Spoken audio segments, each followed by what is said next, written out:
আজকের বক্তব্যের বিষয় আসবাবুদ দুখুল ফিন্নার, জাহান্নামে যাওয়ার কারণসমূহ ইনশাআল্লাহ। আল্লাহ রাব্বুল আলামিন আমাদেরকে মানুষকে আপন দু হাতে নিপুণ করে সৃষ্টি করেছেন, করার পরে জান্নাতে থাকতে দিয়েছেন। এরপরে তার পরিকল্পনা অনুযায়ী দুনিয়ায় তার খলিফা হিসেবে ইবাদতের জন্য পাঠিয়ে দিয়েছেন।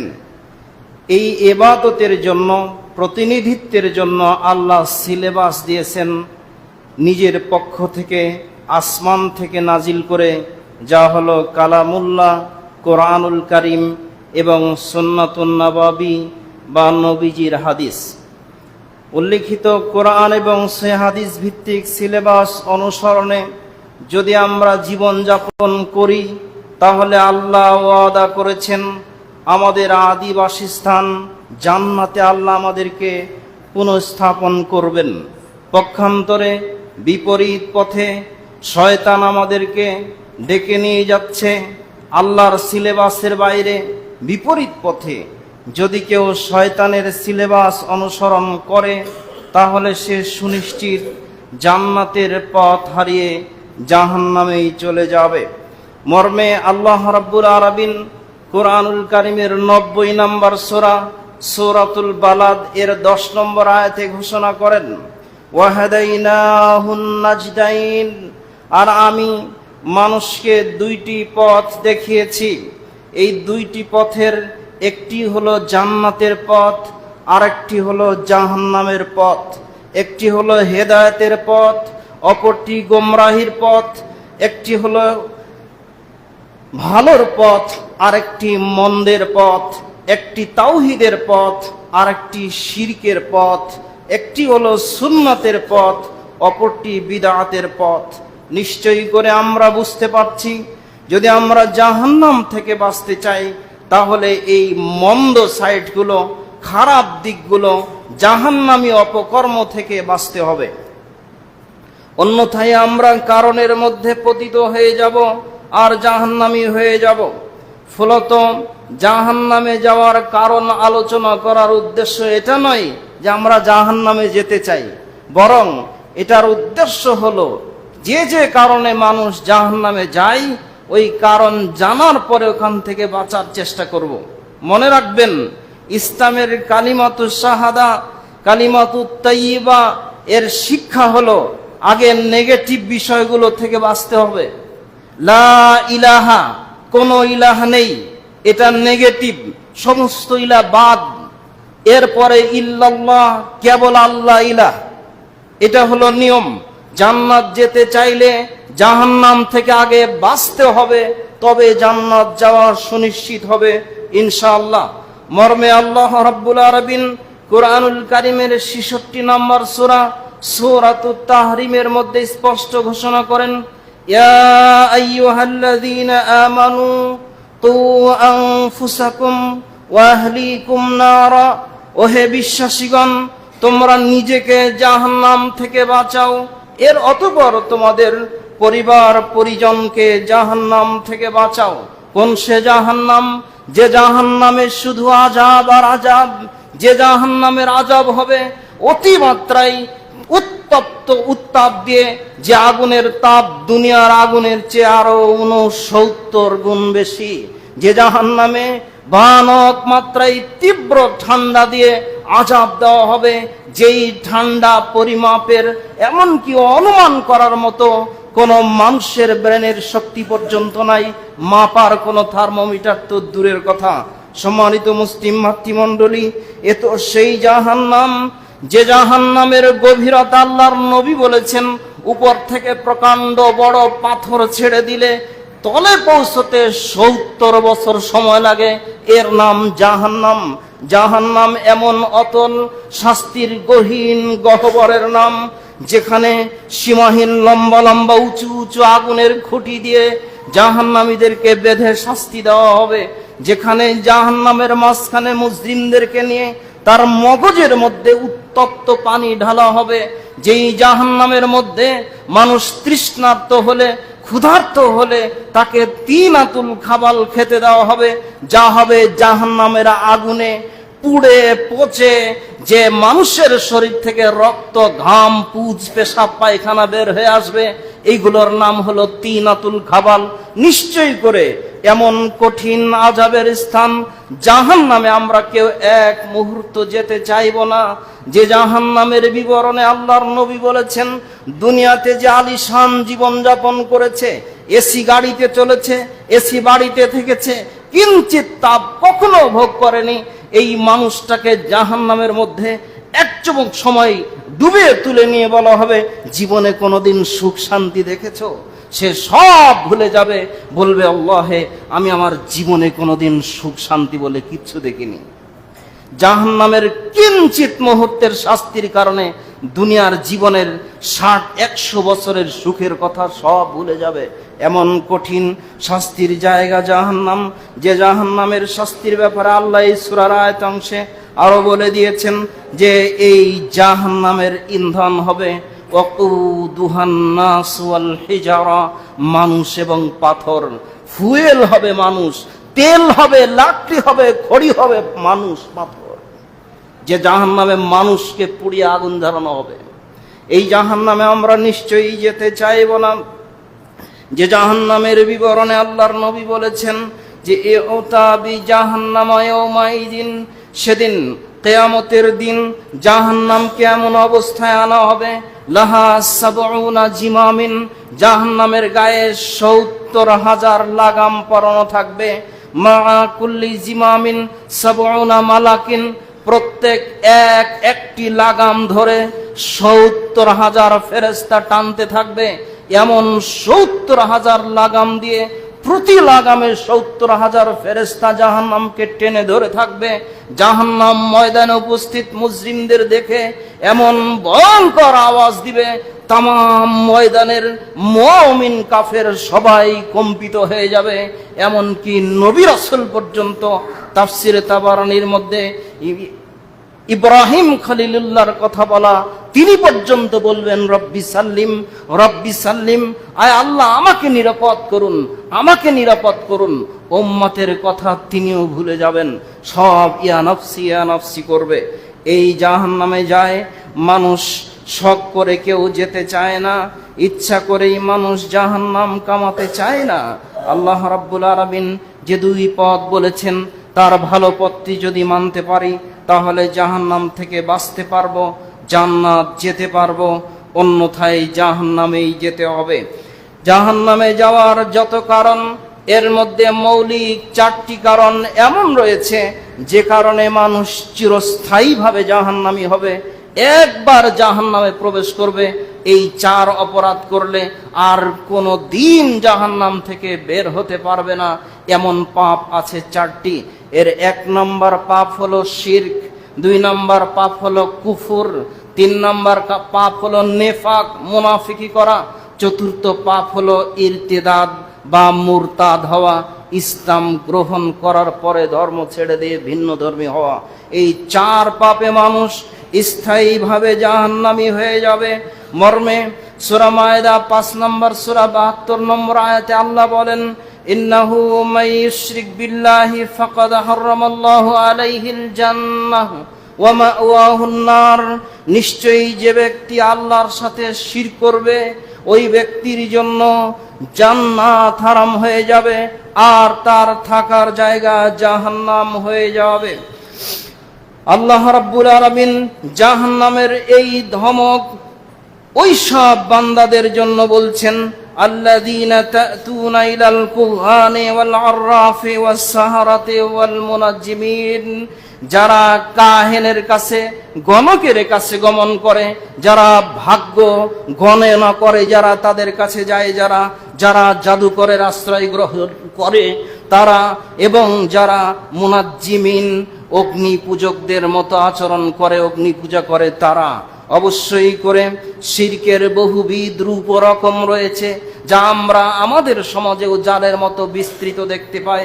যেমন পশ্চিমা গণতন্ত্র, এই গণতন্ত্রের 2টি মারাত্মক শিরক রয়েছে, যা আমরা বুঝে না বোঝার ভান করি অথবা ব্যাখ্যা করে গোপন করার চেষ্টা করি। অথচ গণতন্ত্রের মূলনীতি হলো অধিকাংশের রায় চূড়ান্ত, আর ইসলামে আল্লাহর নাজিলকৃত বিধান চূড়ান্ত।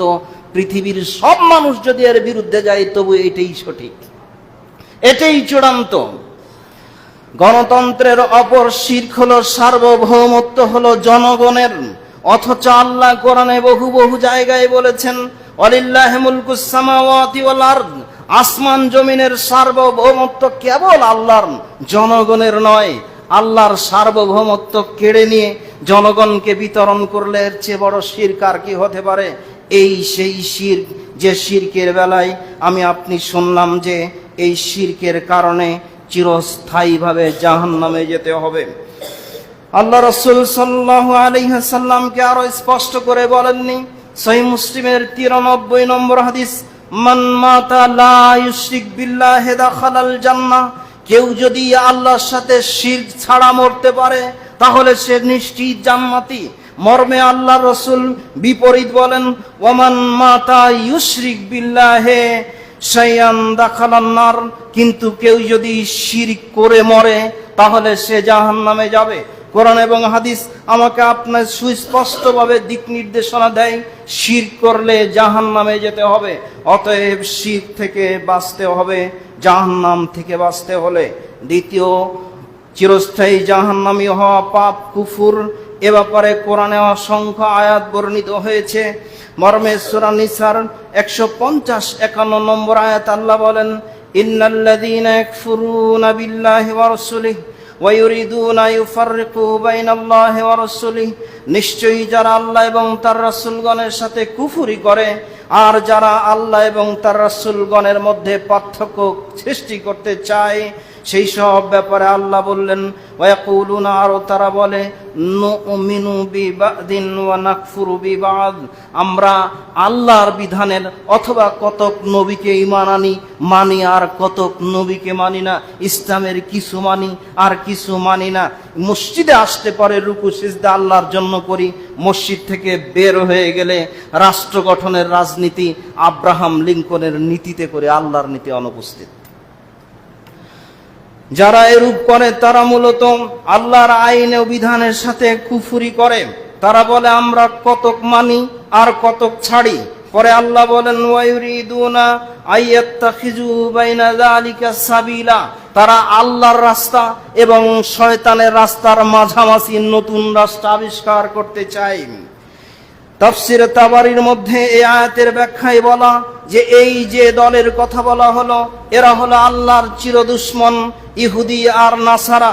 কারণ কি? কারণে বলা হলো ইহুদিরা তাওরাত ও মুসার উপরে ঈমান আনে, কিন্তু ইনজিলের উপরে ঈসা আলাইহিস সালামের উপর ঈমান আনে না। আবার যারা ইনজিলের উপরে ঈসা আলাইহিস সালামের উপর ঈমান আনে তারা মুহাম্মদ সাল্লাল্লাহু আলাইহি সাল্লাম কোরআনের উপর ঈমান আনে না।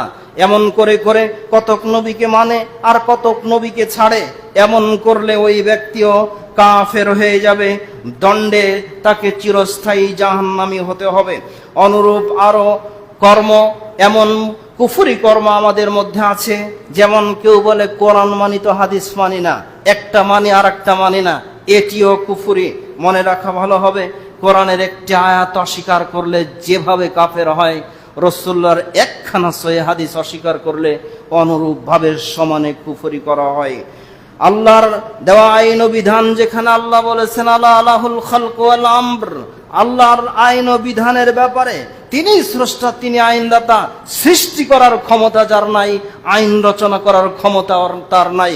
কিন্তু কেউ যদি আইনের বাদ দিয়ে পশ্চিমাদের রচিত আইন মেনে নেয় তাহলে সে আল্লাহর আইনের সাথে কুফরি করলো। অনুরূপভাবে ইসলামী অর্থনীতি, যেটা কল্যাণকর অর্থনীতি, এই অর্থনীতির মোকাবেলায় কেউ যদি পুঁজিবাদী সুদী অর্থনীতিতে বিশ্বাস করে নেয় তাহলে সেও কুফরি করলো। বলছিলাম, কুফরি করলে চিরস্থায়ীভাবে জাহান্নামে যেতে হবে। মর্মে অনেক বিবরণ, সংক্ষিপ্ত আকারে এতটুকুই। মুনাফিকি তৃতীয় অপকর্ম, যেই আযাবের, যেই শাস্তি আল্লাহ মুনাফিকির ব্যাপারে ঘোষণা করেছেন। সূরা নিসা 4 নম্বর সূরা 138 নম্বর আয়াত, বাশশিরিল মুনাফিকিনা বিআন্না লাহুম আযাবান আলীমা। আপনি মুনাফিকদেরকে যন্ত্রণাদায়ক অপমানজনক শাস্তির সুসংবাদ প্রদান করুন। একে তো বললেন অপমানজনক শাস্তি, আবার বললেন সুসংবাদ, মানে আল্লাহ এটাকে একরকম ক্রিটিসাইজ করলেন। শাস্তির সংবাদ তো দুঃসংবাদ হওয়ার কথা, অথচ আল্লাহ বললেন বাশশিরিল মুনাফিকিন, মুনাফিকদের আযাবের সুসংবাদ দেন। মুনাফিকদের আল্লাহ এতটাই অপছন্দ করেন।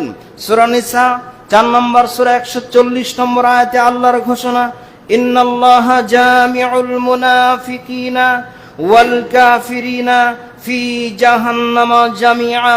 যে কাফেরদের ব্যাপারে চিরস্থায়ী জাহান্নামের ঘোষণা এতক্ষণ শুনলেন, এই আয়াতের মধ্যে আল্লাহ ওই কাফের এবং মুনাফিক দুই দলের কথা একসাথে করে বললেন।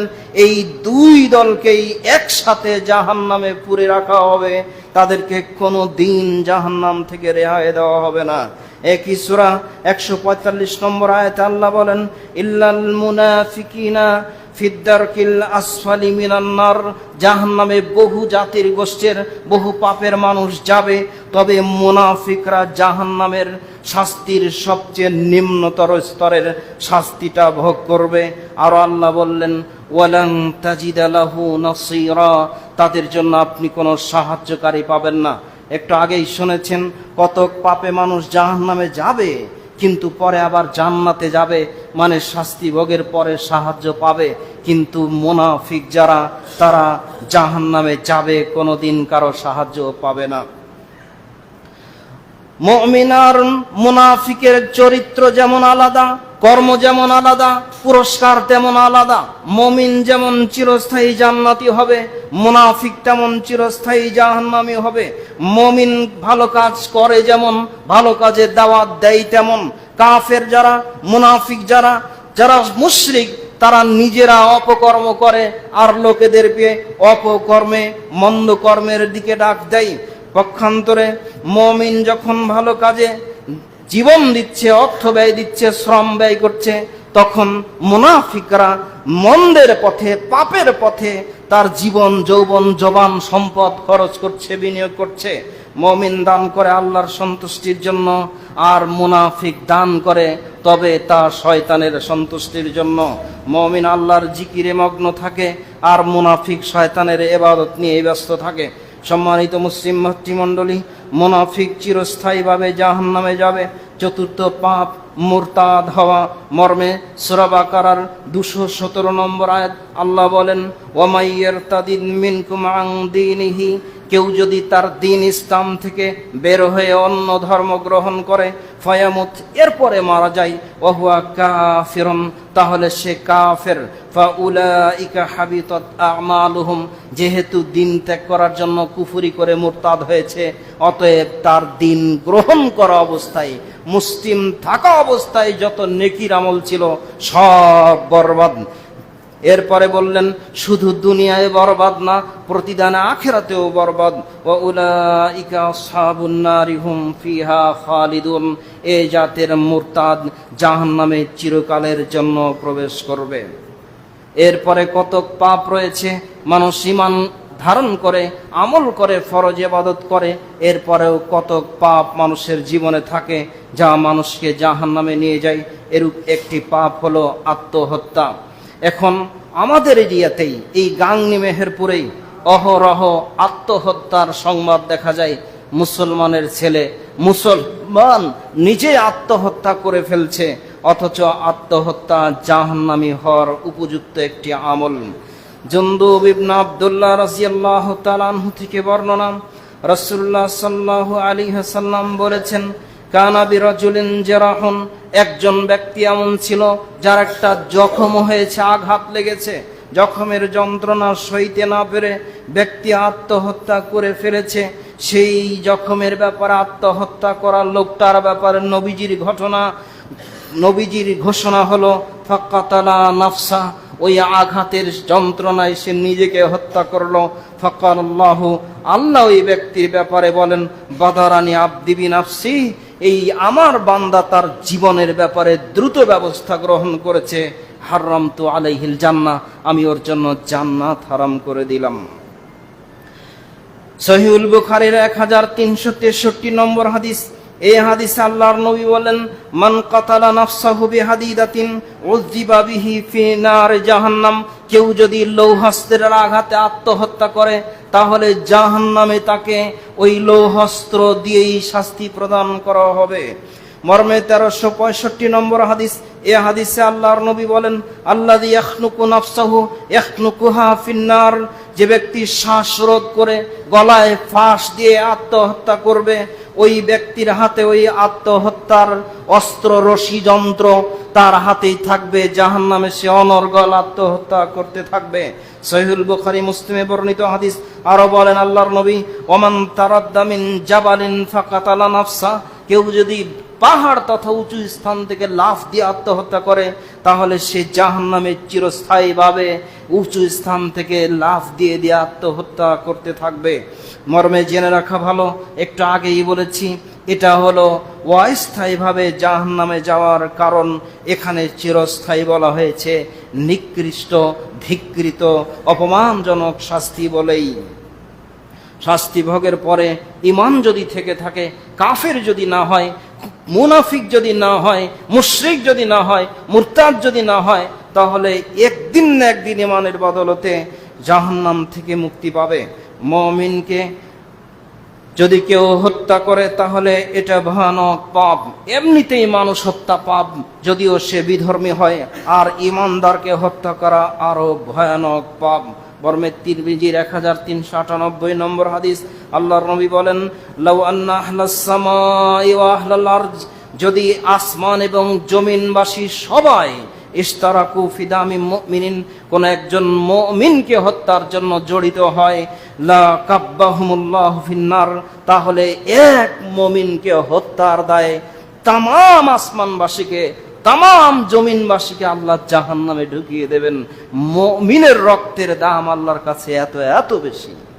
অথচ আজ শুধু মার্কাটা ভিন্ন হলেই হয়েছে, তাহলেই হত্যা করে ফেলা হচ্ছে। কি যে ভয়ঙ্কর অভিশাপ আমাদের সমাজে নেমে এসেছে পশ্চিমা গণতন্ত্রের জালে, তা আমরা বুঝতেই পারিনি। আপন ভাই, একই মায়ের একই পিতার সন্তান, শুধু মার্কাটা আলাদা, স্লোগানটা ভিন্ন, তাতে আক্রমণ, রক্ত ঝরানো হচ্ছে, জীবন কেড়ে নেওয়া হচ্ছে। এরপরে আমি বুঝিনি এটা কত বড় ভয়ানক অভিশাপ যা আমাকে আপনাকে জাহান্নামে নিক্ষিপ্ত করতে পারে। জিম্মিকে যদি কেউ হত্যা করে তাহলে ওই জিম্মি যদি অমুসলিম হয় তাহলে হত্যাকারীকে জাহান্নামে যেতে হবে। মুমিন তো দূরের কথা। জিম্মি মানে মুসলিম দেশে কোনো অমুসলিম যদি ট্যাক্স দিয়ে, জিজিয়া দিয়ে বসবাস করে তাহলে তার নিরাপত্তা দেওয়ার দায়িত্ব এই রাষ্ট্রের। এরপরে যদি তাকে হত্যা করা হয় তাহলে হত্যাকারীকে জাহান্নামে দেওয়া হবে। মর্মে সহিহুল বুখারীর 3166 নম্বর হাদিস। মান কাতালা মুআহাদান লাম ইয়ারাহ রাহিয়াতাল জান্নাহ, কেউ যদি একজন জিম্মিকে হত্যা করে তাহলে হত্যাকারী জান্নাতের ঘ্রাণ পর্যন্ত পাবে না। ওয়া ইন্না রিহাহা তুজাদু মিন মাসিরাতি 40 আমান, অথচ জান্নাতের ঘ্রাণ যেমন তেমন ঘ্রাণ নয়, যে জান্নাতের ঘ্রাণ জান্নাত থেকে আরো 40 বছর এর দূরের পথ থেকে জান্নাতের ঘ্রাণ পাওয়া যাবে।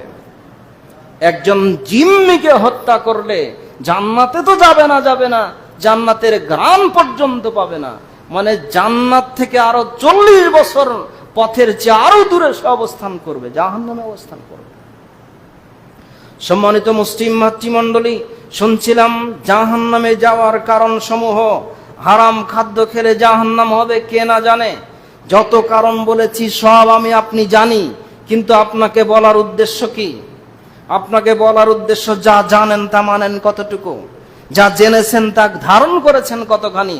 হারাম খেলে জাহান্নাম কে না জানে। ইবাদত কবুলের শর্তই হলো হালাল খেতে হবে। ইবাদত তো ভরি ভরি করেন, যাকাত দেন কিন্তু হারাম টাকায়, সুদের টাকায়।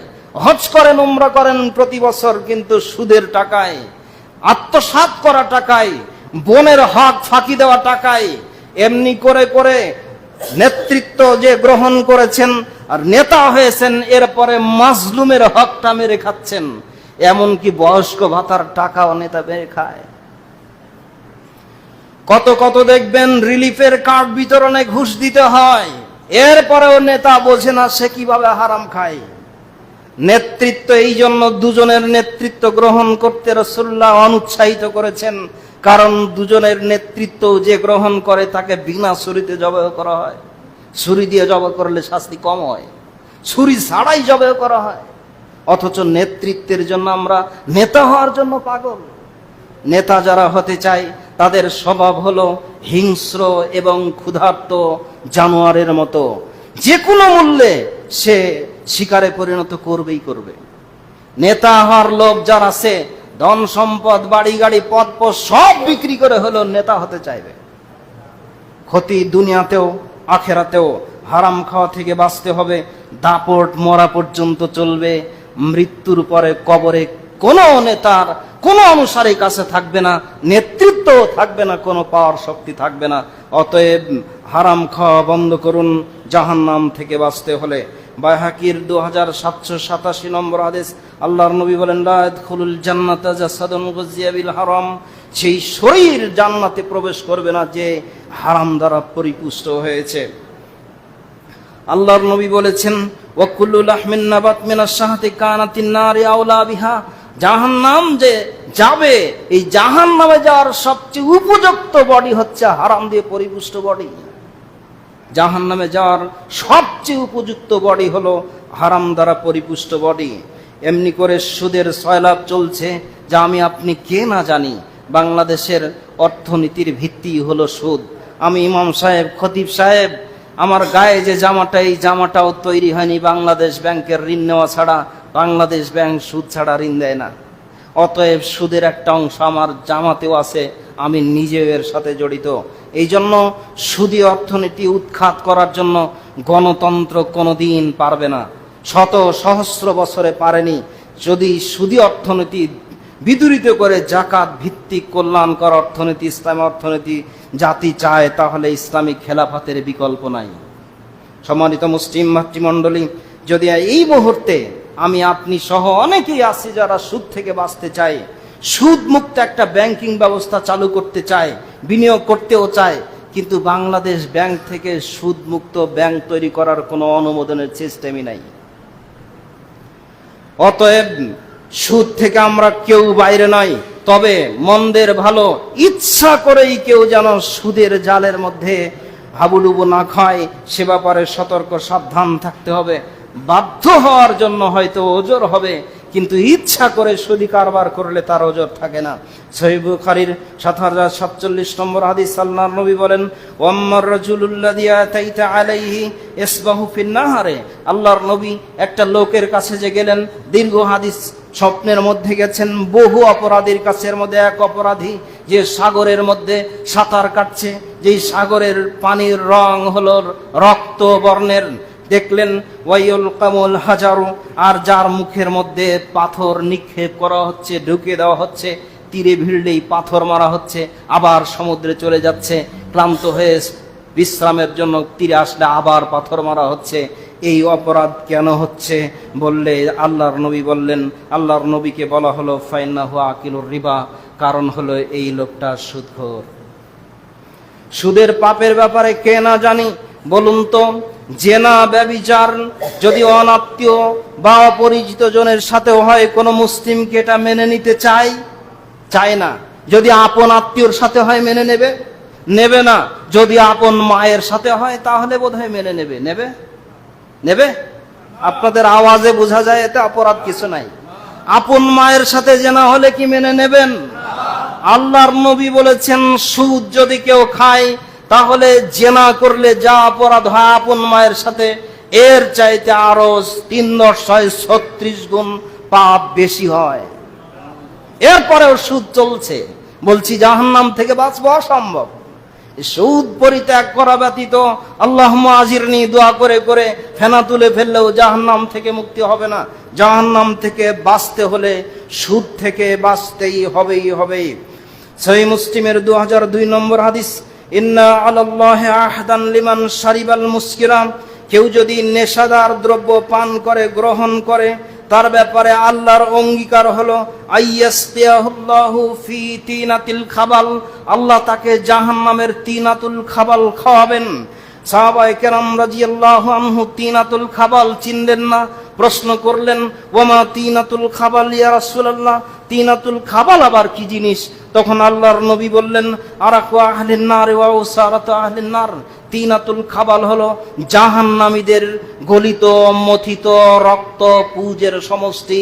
এটাই সুদখোরদেরকে খাওয়ানো হবে, নেশা দ্রব্য গ্রহণকারীদেরকে খাওয়ানো হবে, মাদক দ্রব্য সেবন করে যে তিনাতুল খাবাল জাহান্নামে খাবার হিসেবে খাবে সে। মাদক দ্রব্যের সংজ্ঞাই তো আমি জানিনি।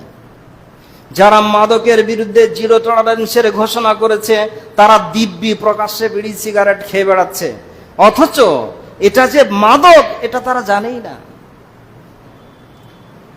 Smoking refers to the inhalation and exhalation of, এই মাদক হলো নেশাদার দ্রব্য পাইপের মাধ্যমে অথবা আগুনে পুড়িয়ে শ্বাসের মাধ্যমে টেনে নেওয়া আর বের করে দেওয়া, ইনহেলেশন অ্যান্ড এক্সহেলেশন এটার নাম, অথবা সিরিঞ্জে করে রগের মধ্যে ঢুকিয়ে দেওয়া, এর নাম হলো স্মোকিং, এর নাম হলো নেশা।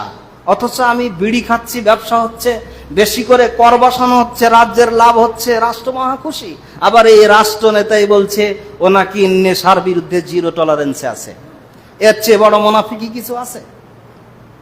সম্মানিত মুসলিম ভাতৃমণ্ডলী, বিড়ি সিগারেট যে কথা আপনারা ইতিমধ্যেই শুনেছেন, যে কোনো প্রকারের নেশাদার দ্রব্য যা গাদা গাদা খেলে মাদকসা আসে, ছিটে ফোটাও হারাম, আল্লাহর নবী বলেছেন।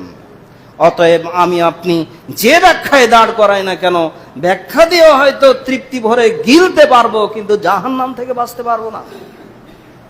আমার আপনার রায় ধর্মীয় বিধিবিধান মাসালা মাসাইল স্থির হয় না, স্থির হয় আল্লাহর পক্ষ থেকে নাজিলকৃত ওহী দিয়ে। অতএব সাবধান। আত্মসাৎ করার পরিণতি জাহান্নাম।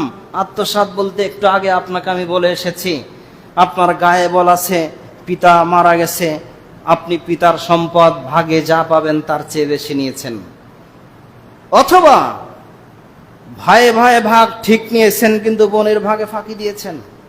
এমন হাজি পাজি মুন্সি নেতার অভাব এই সমাজে নাই, ভরি ভরি আছে, অথচ এর পরিণাম জাহান্নাম। এইরকম অপকর্ম কেউ করে থাকলে জাহান্নামে যাওয়া ব্যতীত এই ঋণ পরিশোধ হবে না। সহিহ বুখারীতে বর্ণিত হাদিস, আব্দুল্লাহ ইবনে আমর রাদিয়াল্লাহু তাআলা আনহু থেকে বর্ণনা, তিনি বলেন, কানা আলা সাকালিন নবী সাল্লাল্লাহু আলাইহি ওয়াসাল্লাম রাজুলুন ইউকালু লাহু কারকারা, আল্লাহর নবীর একজন পাহারাদার ছিল, তার নাম হলো কারকারা। এই লোকটা ফামাতা, একবার মারা গেল। লোকটা যখন মারা গেল, ক্বালা রাসূলুল্লাহ সাল্লাল্লাহু আলাইহি ওয়াসাল্লাম হুয়া ফিন্নার, আল্লাহর নবী বললেন সে জাহান্নামী। ফাযাহাবু, সাহাবায়ে কেরাম আল্লাহর নবীর একজন প্রহরী সে কিভাবে জাহান্নামী হয় দেখার জন্য গেলেন। গিয়ে দেখেন ফাওয়াজাদু আবাতান কাদ গাল্লাহা, যে তার কাছে একটা চাদর আছে, যে যা সে এই চাদরটা সে অন্যায়ভাবে আত্মসাৎ করে নিয়েছে। আত্মসাতের প্রতিদান একটা চাদর। আমি আপনি বলবো একটা চাদরে বোধহয় তেমন কিছু যাবে আসে না। একটা চাদর তো দূরের কথা, গনিমতের মাল বন্টনের আগে এই যে চাদর নেওয়া হয়েছে এর প্রতিদান হবে জাহান্নাম। গনিমতের মাল মানে বুঝেন, যুদ্ধ না করলে পাওয়া যায় না। একজন মুজাহিদ, মুসলিম দলের মুজাহিদ, আবার গনিমতের মালের প্রহরী, তার মর্যাদা কিন্তু কম নয়, কিন্তু এক চাদরেই জাহান্নাম। সহিহ মুসলিমে বর্ণিত আরো স্পষ্ট হাদিস, যেখানে আল্লাহ রাসূল সাল্লাল্লাহু আলাইহি ওয়াসাল্লাম স্পষ্ট করে বলে দিয়েছেন যে সাহাবায়ে কেরাম রাদিয়াল্লাহু তাআলা আনহুম যুদ্ধ থেকে বাড়ি ফিরছেন, খায়বারের যুদ্ধ থেকে ফেরার পথে নফরুম মিন আসহাবিন নবী সাল্লাল্লাহু আলাইহি ওয়াসাল্লাম, সাহাবায়ে কেরামের এক দল বলছে ফুলানুন শাহীদুন, ফুলানুন শাহীদুন, অমুক ব্যক্তি শহীদ, অমুক ব্যক্তি শহীদ হয়েছে। এইভাবে বলতে বলতে তারা যাচ্ছে, হাত্তা মুররু আলা রাজুলিন, তারা এইভাবে যেতে যেতে ফাকালু ফুলানুন শাহীদুন, সব মানুষ বলছে অমুক শহীদ, অমুক শহীদ। আল্লাহর নবী বললেন, কাল্লা ইন্নী রাআইতুহু ফিন্নারে ফি বুরদা, না, কশ্চিন কালেও নয়, সে শহীদ নয়, বরং তাকে আমি একটি চাদর আত্মসাতের অপরাধে জাহান্নামে দেখতে পাচ্ছি। জিহাদে জীবন দিয়ে শহীদ হওয়ার পরেও একটা চাদর আত্মসাৎ করলে জাহান্নাম। জিহাদে শহীদ হওয়ার চাইতে উত্তম আমল আল্লাহর কাছে আর নাই। সম্মানিত মুসলিম ভাতৃমণ্ডলী, এইভাবে করে করেই আত্মসাতের সয়লাভ আমাদের মধ্যে। এত হাদিস মসজিদে বয়ান হয়, মাহফিলে বয়ান হয়, আমি পড়ি কিন্তু বুঝি না, আমলে আসে না, বিবেকে ধরে না। কেমন মরিচা ধরা বিবেক আমার! কাল্লাবাল রান, এটাই কোরআনে ঘোষিত সেই মরিচিকা আপনার আত্মায়। এত কোরআন, এত হাদিস, এত আলোচনা, তবুও কেন জাহান্নামের রাস্তা থেকে আমরা ফিরতে পারিনি? সম্মানিত মুসলিম মাতৃমণ্ডলী, অবশ্যই করে রাসূল সাল্লাল্লাহু আলাইহি সাল্লামের এমন ভাষণ শুনে সাহাবায়ে কেরাম রাদিয়াল্লাহু আনহুমের আত্মার পরিবর্তন এসেছিল।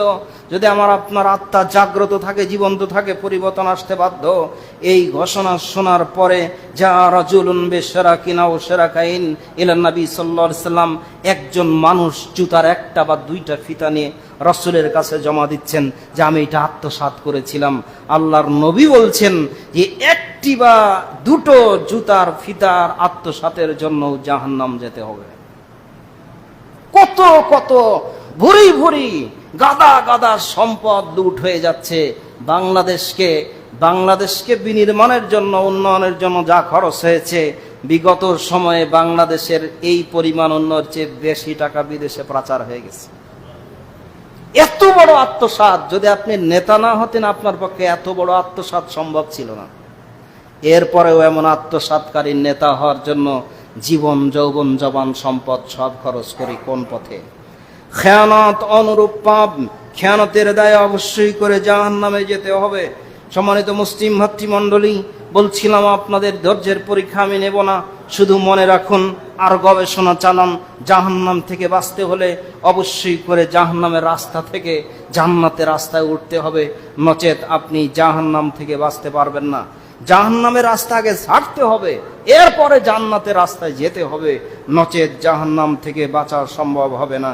জেনে রাখা ভালো হবে, দুনিয়া হলো একটা বিন্দু যেখানে আমাদের অবস্থান, আর আল্লাহ আমাদেরকে অপর বিন্দু জান্নাত থেকে পাঠিয়েছেন, ওটি একটা বিন্দু আর একটি অবস্থান। এই দুই বিন্দুর মধ্যে সরল রেখা দিয়ে যোগসূত্র, একটি রাস্তা দিয়ে এক সরল রেখাতেই সম্ভব। অতএব যে আল্লাহ জান্নাত থেকে দুনিয়ায় নামিয়েছেন, ওই আল্লাহ জান্নাতে ফেরানোর জন্য আসমানি সিলেবাস নাজিল করেছেন, এটাই সরল পথ। এই কোরআন এবং সহিহ হাদিসের বাইরে আমার আপনার মতো মৌলবি, মুন্সি, হাজি, গাজী, পাজি, ওলামায়ে কেরাম, মুফতি, মৌলবি, তাদের মন গড়া ফতোয়া বা মাসাইল বা ব্যাখ্যার যদি কেউ অনুসরণকারী হয়, তাহলে নিশ্চয়ই করে সরল পথের অনুসরণ হবে না। অথচ জান্নাত যাওয়ার রাস্তা সরল, একটি রাস্তা। আমি আপনি যুক্তি দেই যে দেখেন না, রসুনের উপরের দিকে মাথা অনেক হলেও গুড়া গোটা একটাই। আমরা বলি দেখেন না, রাজধানী ঢাকা যাওয়ার বহু রাস্তা আছে। অতএব যে কোনো রাস্তায় জান্নাত যাওয়া যাবে অসম্ভব। আল্লাহ বলেছেন হাযা সিরাতি মুস্তাকিমা, একটি জান্নাতের রাস্তা সিরাতে মুস্তাকিম। আল্লাহর নবী বলেছেন এর উপরে ডানে বামে অনেক রাস্তা, এগুলো সব জাহান্নামে যাওয়ার রাস্তা। অতএব অনেক রাস্তা দিয়ে জাহান্নাম যাওয়া সম্ভব হতে পারে, জান্নাত যাওয়া সম্ভব হবে না। অতএব সিরাতে মুস্তাকিম, আল্লাহর নাজিল করা পবিত্র কোরআন এবং সহিহ হাদিসের ভিত্তিতেই জীবন যাপন করতে হবে। যে দাবি ও দাওয়াত নির্ভীক চিত্তে বীর দর্পে বাংলাদেশের বুকে আমরা দিয়ে যাচ্ছি, আসন পবিত্র কোরআন এবং সহিহ হাদিসের আলোকে জীবন গড়ি। আমরাই বলছি, তন্ত্র মন্ত্র নয়, বরং ওহী হোক আমাদের অনুসরণ। সকল বিধান বাতিল করো, ওহীর বিধান কায়েম করো। বলতে পারবেন হিম্মতে কুলায়? সকল বিধান বাতিল করো, ওহীর বিধান কায়েম করো। সকল বিধান বাতিল করো, সকল বিধান বাতিল করো, ওহীর বিধান কায়েম করো। এর নীতিতে যদি ফিরতে পারেন তাহলে জাহান্নাম থেকে বাঁচতে পারবেন। বলছিলাম খিয়ানত করলে জাহান্নাম যেতে হবে। ঋণ নিয়েছেন, পরিশোধের নিয়ত নাই, তাহলে আপনার ঋণ পরিশোধ হবে জাহান্নাম, আযাব শাস্তি ভোগ করার পরে। মুসলমানের হক বিনষ্ট করেছেন, এ হক যদি ফেরত না দেন, ক্ষমা না নেন, তাহলে জাহান্নামে গিয়ে আপনাকে এটা শোধ করতে হবে। ব্যভিচার করেছেন, ব্যভিচারের দায় আপনাকে জাহান্নামকে অবশ্যই বরণ করতে হবে। দুনিয়াতে ব্যভিচারে অপমান অপদস্থি আছে, লাঞ্ছনা বঞ্চনা আছে, এটা আমরা বুঝি, কিন্তু জাহান্নামের শাস্তিতে এতটুকু বুঝি না।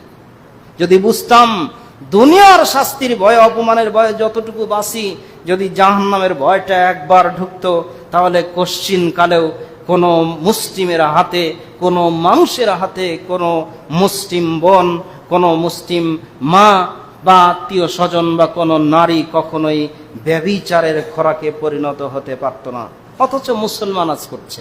অন্যদিকে বলা ভালো যে আজ মুসলিম নারীরা অমুসলিম কর্তৃক ধর্ষিতা হচ্ছে, ব্যভিচারিতা হচ্ছে, অথচ এরা মুসলমান। কোন যে মুসলমান যার মরিচা পড়ে গেছে আত্মায়, কিভাবে তার জীবন যাপন করতে হয়, কিভাবে যৌবন অতিবাহিত করতে হয়, কিভাবে যৌন চাহিদা পূরণ করতে হয়, তার ইসলামী রীতি তার কমন পড়ে না, তার পছন্দ হয় না। সে নিজ ইচ্ছায় স্বেচ্ছাচারিতা হয়ে শয়তানের পথ অবলম্বন করে জাহান্নামের দিকেই ছুটে চলছে।